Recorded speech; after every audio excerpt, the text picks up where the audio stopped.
Hey everyone, thanks so much for your patience. We're going to go ahead and get started now. We are going to send a link in the chat for all of the auto-generated transcriptions and translations. For all of your questions, please send them through the Guilded server in the channel workshop Q&A. The link to our Guilded server will also be in the Zoom chat. Now I will hand it off to ebur1n to talk about creating immersive environments.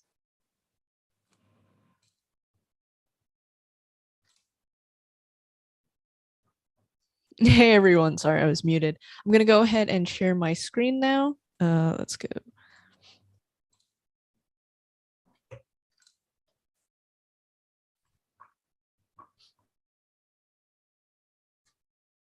All right. Is the screen good to go? Just wanting some confirmation. Yes, it's awesome. Okay, awesome. All right. Well, hi everyone. Welcome to my workshop on creating immersive environments on Roblox. So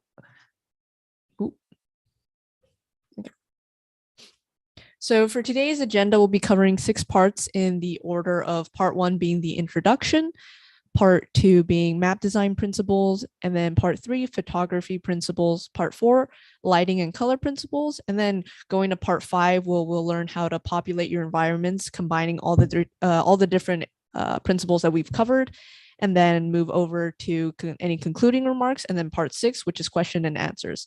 During part 6, the audience can leave any questions for me to see and answer. So now with the agenda covered, let's get into the bulk of things.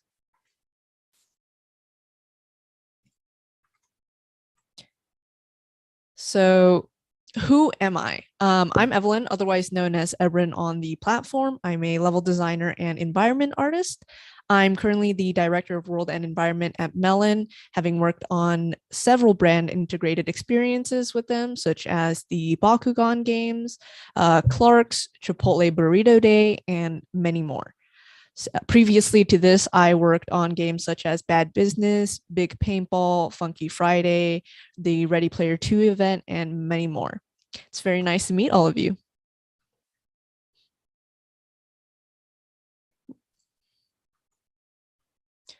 Now that introductions are completed, let's go into the reason we're all here, to learn how to create immersive environments. So what is immersion? Immersion is the deep involvement in something. In our case, this would be our games and experiences. When a game's environment is lacking immersion, it misses the opportunity to involve players more deeply with the creator's vision and story. Now, this can be challenging at first, especially for newer developers. And so through the presentation, I'll discuss fundamental principles to help guide and simplify the process for newer developers.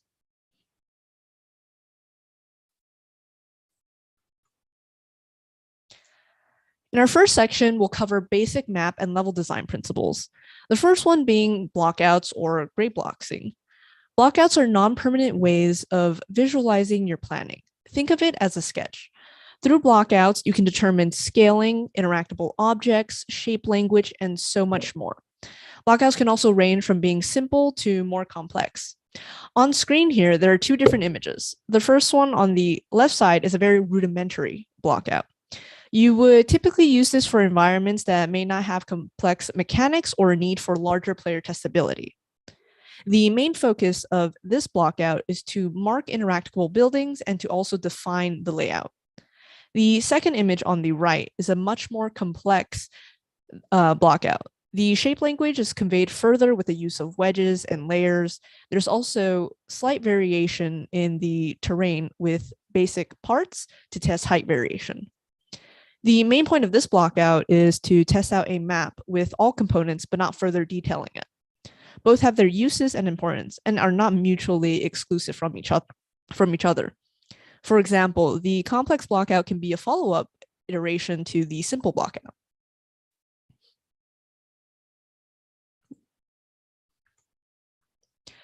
So one important thing to note is that improper scaling can be immersion breaking. And so during your blockout phase, you want to make sure you are keenly aware of how the players are relative to the structures and objects in the environment. Here on the screen is a recreation of a Call of Duty map in Roblox. Even though it's almost a one-to-one, you have to consider how the character scaling may change the environment scaling. Certain buildings are squished down so that it doesn't feel looming over the players and that they feel like they have more room to move, even if the environment scale itself is fairly small compared to the original sizing. Doorways and arches are also altered to further cater towards the scaling of an R6 or R15 character rather than a more typical humanoid.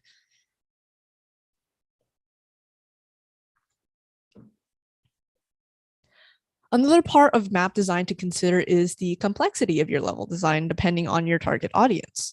Both maps presented here are 3-lane FPS maps. However, one is considerably more complex than the other. The one on the left is a map for Bad Business, a game that more resembles typical FPS experiences like Call of Duty or something like Battlefield. It's complex because of the mechanics that are tied into the game. There's a lot of parkour and strategy that goes into it compared to the map on the right, which is from Big Paintball. It's much more simplified than the Bad Business map. However, this is due to the fact that the target audience is much younger, and because the mechanics of the game is much simpler. Both have their own established art direction and art complexity.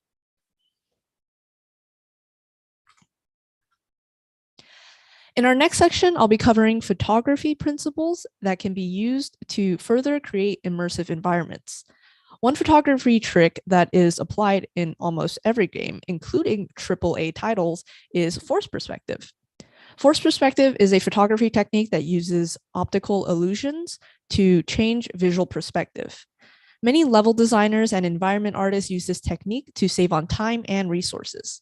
This can be seen with objects that are scaled larger than they really are, or using structures to block sightlines. In several of these images, the background buildings are dramatically outscaling the foreground structures, and this is done on purpose. This helps to populate the space without extra work.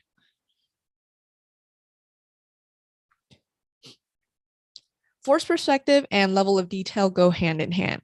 With force perspective, you have to be keenly aware of the foreground and background. In this test example, the background buildings are each a single part that has a texture applied to give it the illusion of being more complex. Since these buildings are background buildings, players will never see them up close. And so you can forego smaller pieces of details to save on resources and better optimize your games. You can additionally work with kit bashing, where you have a set of modular assets that you can easily add to the exterior and interior to further detail simple shapes. The background structures are also dramatically scaled up to create the illusion of a skyline, even though all the objects are much further in the distance and also a lot less populated.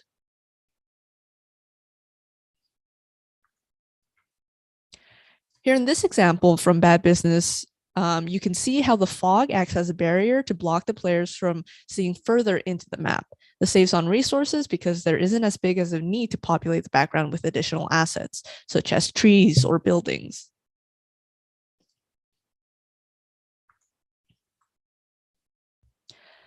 For this next section, we'll be covering lighting. Lighting is truly one of the simplest ways to create immersion in your 3D environments.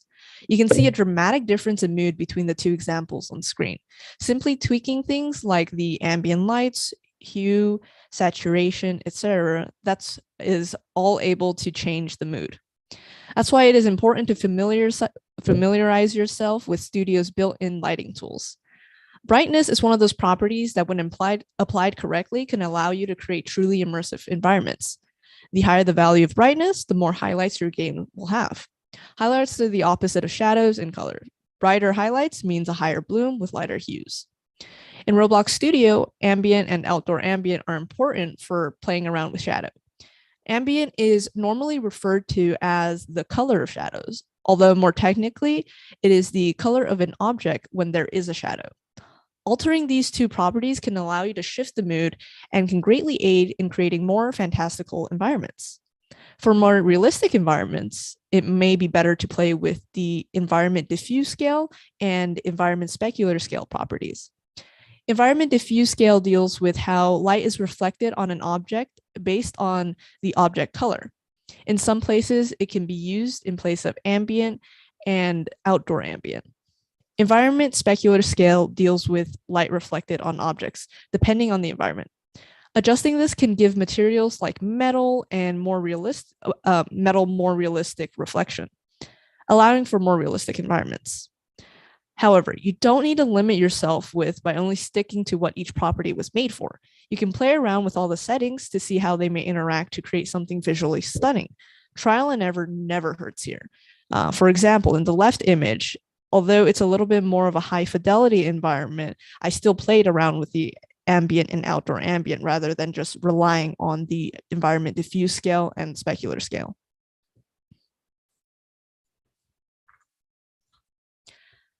Lastly, let's cover the basic color theory principles. The first item to review is the basic color wheel. The color wheel is made up of primary, secondary, and tertiary colors. That is a mouthful. Primary colors are what is widely known as RGB. Secondary colors stem from mixing primary colors, red, green, and blue, and then tertiary colors stem from further mixing primary and secondary colors together. With an understanding of the color wheel, we can move on to the three color schemes: complementary, analogous, and triadic. Complementary colors are directly across from each other on the color wheel. Some example of this can be seen during Christmas. The large use of red and green is not without reason, as they complement each other, pun intended. Analogous colors are colors directly next to each other on the color wheel. Think of this as the three musketeers of the color schemes. These colors directly complement each other by having one color as the major color, one as support, and the last as an accent. Finally, triadic colors are colors that form a triangle inside the color wheel. The colors are both contrasting and harmonious. They create a visually pleasing contrast without overpowering each other.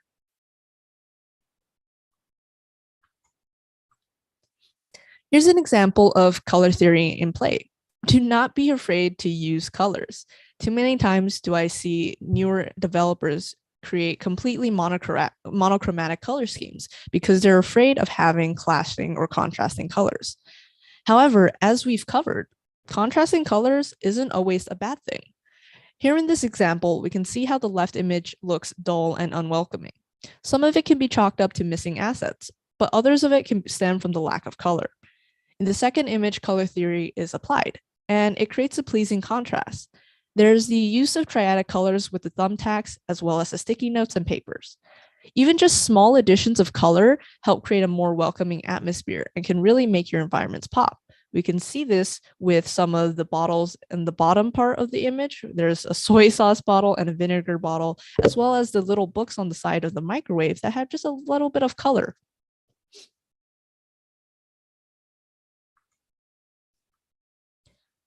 Now that we've covered some key fundamentals, let's combine everything together. For the next couple of slides, we'll have a few examples of everything mixed together. On this slide, there's a mock-up that includes use of color theory and force perspective. It's largely using triadic colors to create a harmonious contrast. The green of the surrounding foliage helps to accent the blue of the roof and also the yellow of the ground. The electrical pole in the background is actually scaled down a lot. It's actually really close to the foreground. However, it's scaled down to make it seem like it's further away in the background.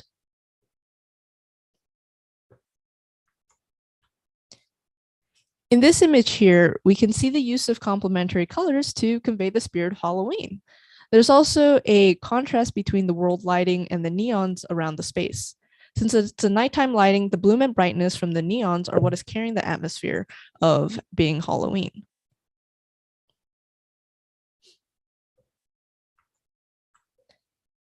Keep in mind scale and distance so that key locations are all within sight and walking distance.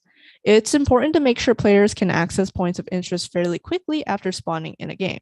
So here in this image, we can see that every single point of interest is located right where the player will spawn. This way you keep the players, you retain players for a longer period of time. If players are stuck in the middle of nowhere or unable to find something, they'll leave your experience thinking there's either nothing there or that's too long to care. Although it is nighttime, the lights also convey a welcoming feel so that players want to interact with the space. The key buildings are all lit up so that players know to look for that in the nighttime lighting. Now that you've learned some of the fundamentals, it's time for you to try them out yourselves and create truly immersive environments with what's available at your disposal. Thank you so much for attending the workshop, and I will now make time for some of the Q&A section.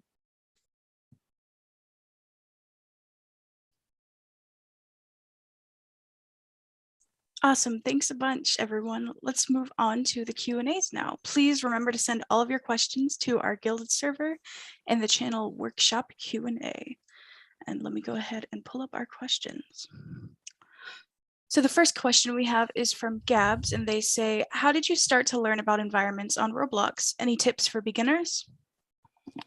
Yeah, so I come from just really being interested in art in general. I was originally a digital artist before I had done environment art.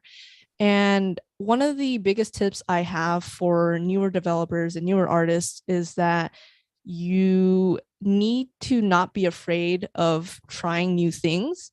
Also, one of the biggest things is references. A lot of people say to turn away from references and to use your own creativity, but I say embrace it because there's so many things out there that you can learn from. One of the biggest things is always what I use is Google Earth.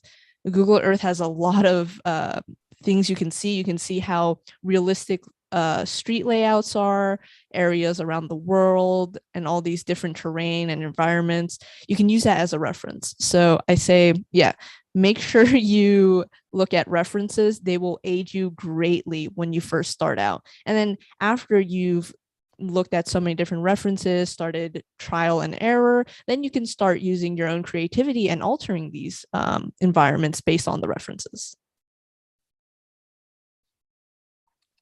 Awesome, well said. And Ashcraft asks, what are some bad practices with blocking out maps and how can I avoid them? So some bad practices, one big thing that always stands out to me is over defining something. When you're doing blockouts, you're trying to make it simple just because you're also saving on time and resources. You can always detail things afterwards, but when you're over detailing in the blockout phase, it's hard to make further iterations later down the line. Especially when you're getting QA feedback or feedback from any player testing, and then you find yourself in a position where you can no longer alter your layouts because you've gone way too into detailing it. Another thing is knowing where to place items. So sightlines, especially for games, for FPS games, is very important. In your blockout phase, you are basically trying to block out these sightlines. You want to kind of test out where players can see things, where players might be able to not see things, or where you should be blocking someone's view. So yeah, those are some big red flags when you are doing blockouts. Awesome. And Burrito asks, why Roblox and what got you so intrigued to create on the platform? So I grew up playing Roblox. I do play a lot of off-platform games as well, but one of the biggest things about Roblox is just its simplicity and also the ease of access to all the development tools. Literally, as a kid, I just joined in and I used the I think it was the build mode or the create mode, where I was just placing blocks with the stamp tool, and that's what I got into. And then slowly I transitioned over to studio where I got to play with everything, but it's just the ease of access. It's really easy to learn and start playing around with things. There's not as large of a barrier compared to some of the software off of the platform. And even then, I think Roblox is a great stepping stone to going into those off-platform programs like Blender, Maya, Unreal Engine, Unity. Sweet. And Not Elizabeth 04 asks, what is one of the biggest challenges you have faced on Roblox? I guess it's just really losing the motivation or burning out after having done so much of what I do. Oftentimes it's just trying to find my drive and my passion for building and also making 3D environments. I know this happens with a lot of other artists. We go full steam ahead on some projects, and then afterwards we lose the motivation to do something. So my biggest advice for that is to just do what you enjoy. Don't force yourself to work on something that you might not enjoy as much, because that's where you're going to find your passion. That's where you're going to find your drive to work and to make these environments. Era 756 asks, is it better to set an environment theme than, for example, to just make multicolored buildings? Yeah, so if I understand this correctly, your environment theme would probably most likely be your art direction. And I do think it's important to establish your art direction before you even start making any assets or props for your environment. So take, for example, kind of making a document or even just having a concept where you can see, okay, so I'm kind of going for a more fantastical atmosphere. I want to have a more foliage than physical structures. Maybe I want something to be more cartoony rather than high fidelity. And then after you've established this art direction, then you can move on to working on your buildings. And by that time, you'll actually see that, oh, I already have a color scheme that's kind of thought out. And I was like, oh, okay, maybe I'll use more, blue tones or orange tones inside the buildings and etc. So definitely make your art direction, which will include the lighting and colors, before you start making your props and assets. And ebur1n asks, can I create a map with talented developers and events within the community? Absolutely. So I actually have quite a bit of experience with this myself. I help run a cyberpunk enthusiast group on the platform called Shigudo, and we do a lot of community projects. And if you ever go check out some of our environments, we've been featured on Roblox blogs and videos before.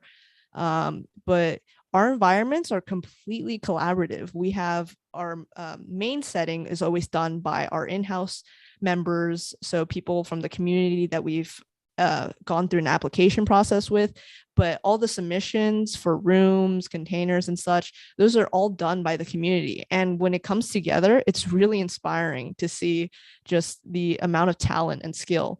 And if you're doing a smaller indie team and such, it's also the same deal. There are many folk out there who are extremely talented, and it's just about creating a great team dynamic and then working together well. Cookies and Cream 3861 asks, in your opinion, do you think experiencing immersion in the real world and taking inspiration from what you've seen could be a benefiting factor when trying to create an immersive experience on Roblox? 100% yes. I know myself and a lot of artist friends, we always joke that when you become an artist, everything else in the world looks different. We'll take pictures when we're just going out for walks or when we go somewhere new, and we'll use it as a reference later on, because a lot of times 3D environments are there to simulate reality. And so you want to make sure you have a good grasp and understanding of what is going on in your real life environments, and then slowly transfer that into a 3D environment. One example you can take is from Untamed Planet. They try to mimic a lot of the real life environments inside their 3D environments by learning about, canopies and also how trees are laid out in real life. And then they replicated it inside of their game. Awesome. And 09er9 Roblox asks, can you ever get into a position when you're blocked and you don't know what to do next? Yeah, there are times where I look at something and I'm just like, I don't know what's going on. I don't know what the next step should be. And in this type of situation, I think there's two ways you can go about it. You can use either collaboration or time. So with collaboration, you can get the feedback of some friends or from QA testers or from coworkers. You can go ask them, hey, what do you think is the next best step? Or what do you think of this environment? What do you think of this piece? A lot of times feedback can open your eyes to something you might have been missing, because sometimes we really just become tunnel visioned in our own work. The other thing is time. I also recommend sometimes to just step away from what you're doing. maybe, go take a break, get a coffee, get some food, go exercise. And then when you come back and you look at the piece you're working on, you might have a newer perspective because of your time away from it.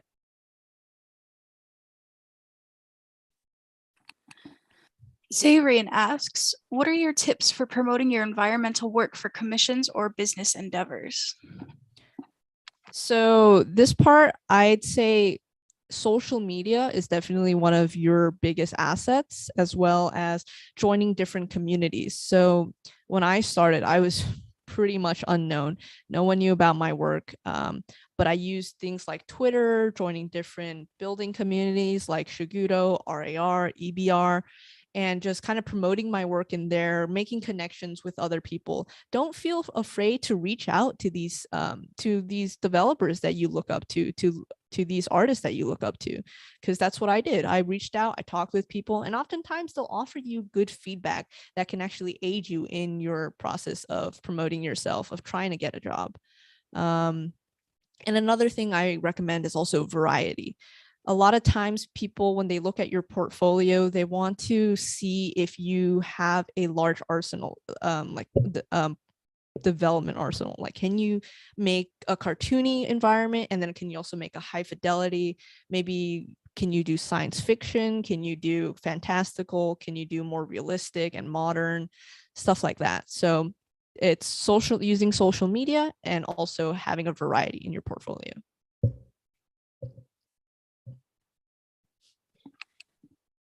Disruptive Gaming VN asks, you advised us on immersion. Do you happen to have some tips on building frictionless, smooth maps for all devices, including low quality ones? Yeah, so one thing is understanding that parts aren't necessarily a bad thing.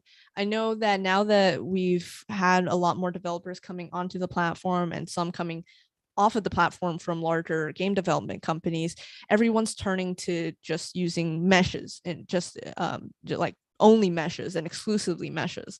And also things like having too many items in their world. One thing is that natively Roblox will load parts just because it's already part of the engine. So, but you still don't want to make it like make your game like 50,000 parts. You want to find a good middle ground between using both parts and meshes, and learning to really combine the two to create an immersive environment. Another thing is keeping track of your instances. If you have too many, you'll see that sometimes things will not load completely, and that's why you see a lot of games have loading screens. Other times you have to also think, how will my environments and subsequently my assets and prompts, how will they interact with engineering? So sometimes the amount of scripts can also affect how things are loading inside your game. Sometimes scripts will be prioritized over your instances. And so you have to find a good balance between it. For things like terrain, you can use stuff like mesh terrain. You can use Roblox is built in smooth terrain as well. I know a lot of people usually stick with mesh terrain though, just because right now smooth terrain is still a bit finicky. One tip for if you're just doing smooth or mesh terrain, either or, is use a height map generator. One really simple hack to kind of do that is you can use Photoshop and just kind of take a map and then just make the color scheme black and white and just have it define like the darkest spot is the highest point, then like it slowly goes to lighter grays.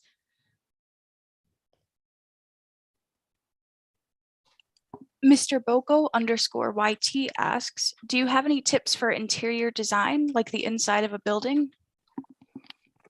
Yeah, so once again, I think references is going to be your biggest friend. Another thing is also to think structurally and fundamentals, like how can you best use this space? And to do that, I'd also recommend looking sometimes at interior guides. Sometimes even looking at the engineering side of these, like the civil engineering side and structural engineering side of these interiors, because you can actually learn a lot. I'm a big fan of Japanese interiors just because of the functionality of their space. But there's also things like you can see from vintage interiors where it's a lot more clutter, but it still looks really nice. And you just So you just look at the references, take inspiration from that, learn to see the space in a 3D, like learn to put yourself in the space and say, okay, so if I'm walking around here, will I bump into an object, or will this object obstruct my view? Will this object look weird in front of here instead of in front of there? It's really just understanding the space that you're working with. Awesome. And Lucky Marco asks, do you have any tips for texturing surfaces? So for texturing surfaces, I will admit I'm not as well versed in. However, one big thing I see is if you have a material that with the material that already has like a metal map, roughness map, you can sometimes remove the color map so that you can change the colors of it, so that you can create more variation rather than having to always go back, reiterate on the color in a separate program and then re-import it over to Roblox. But otherwise, I'm sorry, I can't really answer that question any further. All right. And Blocky Marco also asks, what kind of background knowledge do you think is most important in making a good immersive environment? I think the most important is just having a creative outlook on life, just kind of going into the environments in real life, looking at them and just kind of digesting it, seeing what you can recreate. I know for myself, whenever I see an object or I see some type of thing that catches my eye, I think to myself, how can I remake this inside a 3D program? How can I remake this in Roblox? Additionally, I think it's great to just kind of have a general art background. I know that a lot of artists have good understanding of shape theory and color theory, and they can transfer that into a 3D environment. Disruptive Gaming VN asks, if I'm looking to hire builders/designers, what do you advise me on some criterias of a good artist? So criterias of a good artist, I'd say, is make sure you look out for optimization, especially if you're trying to make a functional game. I know a lot of people who are showcase builders might not focus as much on optimization. I know myself, I come from the showcase building community, and so I've seen how people build out their showcases, and they typically don't keep in mind optimization. That does not necessarily mean they don't understand optimization, but when you are looking for candidates, I'd always suggest that you put at least one bullet line that just says a good understanding of optimization. Another thing is understanding of lighting and set dressing. That's something really important. Oftentimes, you'll find environment artists, but they might have really nice looking structures, but they don't know how to dress the rest of the environment. They don't know how to make it look fully immersive. They just showcase the building on its own. Awesome. And Burrito asks, can you share a favorite memory that you have from your time on Roblox? I think my favorite moments will always be at RDC, just getting to meet everyone in person. I've been to every single RDC since 2019, and just being able to meet everyone in person is really exciting.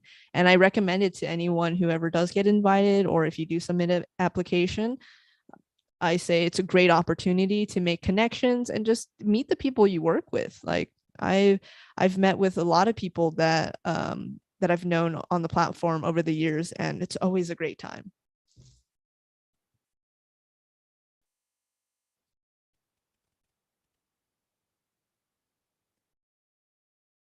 All right. Well, that looks to be just about all of the questions that we had. Oh, never mind. We just got one more.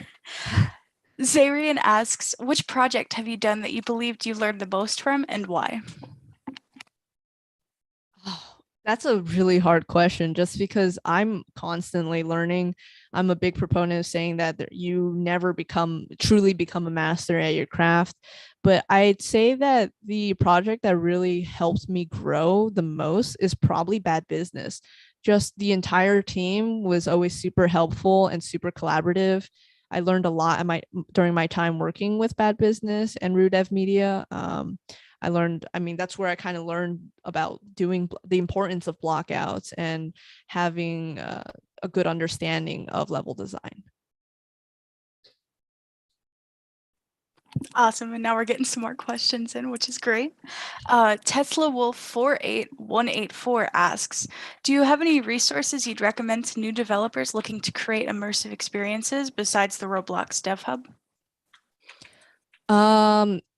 Besides the hub, I know Roblox has their own kind of wiki where you can also find resources. Another big thing is on YouTube. There's a lot of different tutorials out there. I also recommend looking at speed building and speed art videos, just because although they go by really fast, you can slow it down and you can actually kind of see how developers work in real time. Other things are, there's also on Medium, Roblox, DevRel has their own kind of thing over there where there's developers who submit their own articles and processes. I can also leave some links in the Gilded chat later of different resources. I suggest looking at some plugin lists, a lot of plugins that I can just name off the top of my head that are really, really helpful. Things like SBS, F3X. Those are like building tools that take the default studio tools and just kind of make them a little bit better, in my opinion. Hue and saturation, rope plugin, anything by Atrazine, and also the gap fill, anything by Stravant as well. So that's gap fill, resize align, the material flip, and then I believe the last one was the reflect tool. But those are the things off the top of my head that you can use as resources. But yeah, I can add in more links after this workshop has concluded, and I'll put them all in the Gilded for you.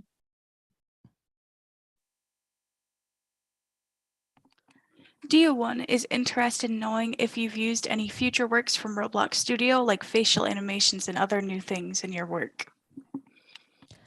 I have not used facial animations yet. I have played around with their new material manager and also swapping out materials for the terrain. But I don't really work much with any of the newer features besides the things that pertain towards environment art. And Evan Pro 391 wants to know if you have any texture packs that you'd recommend to everyone. Yeah, absolutely. I will drop those links in the Gilded chat. I can't really speak an entire link out. So yeah, I'll drop some of those inside of the Gilded chat that you guys can use. Perfect.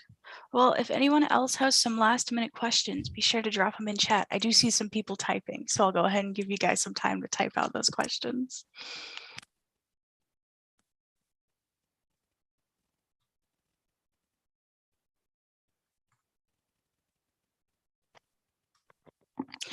Zarian asks, what new feature to Roblox Studio are you most looking forward to utilizing? Or what third-party developing program did you learn first besides Roblox Studio? I guess he had two questions there. Sorry about that. Okay, so one of the features I'm most excited about is, I think it would be the mesh importer. I know that right now that is one of the newer things I've been using, but the mesh importer, there's an updated one. It's still in beta, I believe, but it's really cool with what you can bulk import now, and also the different settings. There is a feature where you can enable anchoring all your meshes before it gets imported, which thank you so much, because I always forget to anchor my meshes. Can you repeat the question? Sorry, I got a little bit lost on that. Yes, did you want the second question? Can you just do both? Yeah. Okay, so the first one was, what new feature to Roblox Studio are you most looking forward to utilizing? Okay, so yeah, mesh importer, and also I know I heard about this back in, I think it was RDC 2020, but it was more terrain vegetation, so not just grass vegetation, but also things like rocks, flowers, and stuff. So that's something I'm really interested in if it does come out soon. And then the second question. What third-party developing program did you learn first besides Roblox Studio? So for 3D, I guess would be Blender, and then sometimes playing around with Unity. But I do know that Unreal Engine 5 or UE5 just came out to the public. So that's something else that I would recommend if you want to kind of delve into that space and industry. Definitely go check out UE5. Awesome. And BK Maze FE asks, what are the key points for you to make map borders look better? So this comes back to the question of things like force perspective and like just photography and level of detail. When you're making map borders, it's knowing how to kind of force your players to see only a certain section. I know that one of the funniest things I saw was when Riot Games had launched Valorant, and there was a video on YouTube showcasing kind of the map borders, or and also if you free cam in Valorant, you can also see the map borders. And it was hilarious because I saw them using force perspective in their level design. If you fly out far enough, there's literally only like 2-3 large buildings that are actually there, but to the normal player, they feel like it's a much bigger city, but it was really just one large building that was blocking the entire sight line.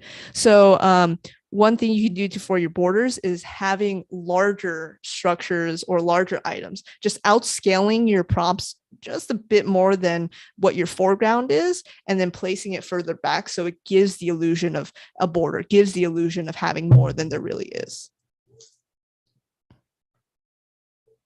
Awesome. And KP asks, any features or asks that you would love for Roblox to implement?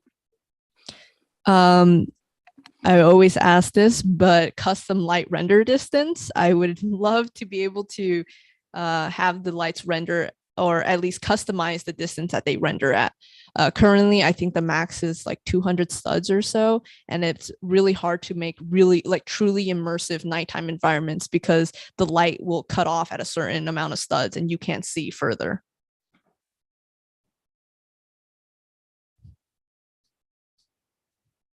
Awesome. And Dio1 asks, can we export Blender models to Roblox Studio, for example, houses or game items? Yeah, absolutely. So this is actually really common. All you have to do is when you go to Blender, you just go to File and then Export, and then you can choose either OBJ or FBX, if I remember correctly. And then once you do, you can just import it into Roblox through either the asset manager, or if you are in the beta, you can use the mesh importer. You can also manually do it. Same process. You go to File, you go, oh wait, sorry, not same process. You go to the workspace, and then at the workspace, you press the plus button, you put mesh, and then you go into the properties of that mesh part, and you just, there's going to be a part where it says mesh ID, and you custom upload it. But yeah, there's a couple different ways you can do it. Most people use asset managers, so just so they can better organize their items. And once again, the mesh importer is in beta, so you can also test that one out for yourself.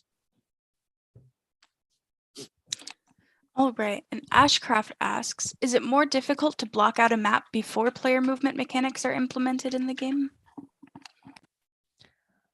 So, that's a good question. I think it is more difficult if you don't already have kind of a guide in the player movement. I know for one of our projects that I've worked on is we had made some of the parkour or obby layouts before we had a like testable movement, and we found out, and later on when we were QA testing it, we found there were quite a bit of issues with the scaling of items, just because players couldn't jump and hold on to something, or they couldn't climb certain items, or the platforms were a little bit too high for them to reach. So I definitely think you do need at least a level of systems in place, and player movement systems in place before you can really create a good blockout that can be tested. However, this is where the simple blockout comes into play, where you can at least define the areas that you want and also just define what buildings or assets can be accessible. So this would be a good time to make simple blockouts. And then later on, when you do get these player systems and player movement systems, then you can make a more complex blockout to test out the layout and to test out the functionality. Awesome. And last question we're going to do for now is going to be from Blocky Marco, who's curious if you have any recommended plugins. Yeah, so earlier I had listed a couple off the top of my head, and once again, I'll drop the list in the Gilded chat.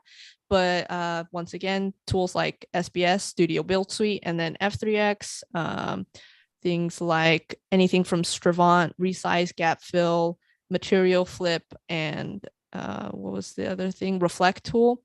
Also things like the rope plugin, hue and saturation, which allows you to select a asset and just quickly change any of the colors that's going on in it altogether.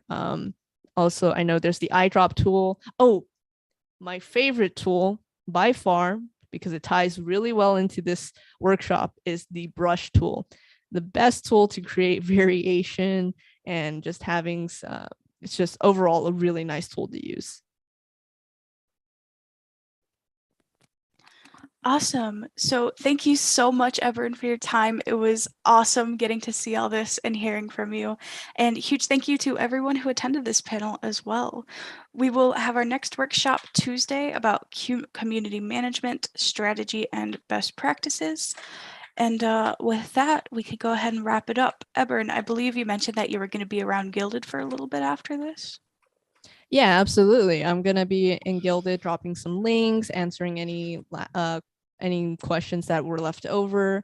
But yeah, thank you guys so much for having me. Thank you to everyone who's attended. I really appreciate you taking the time out of your day to see this workshop. And yeah, it was an awesome time.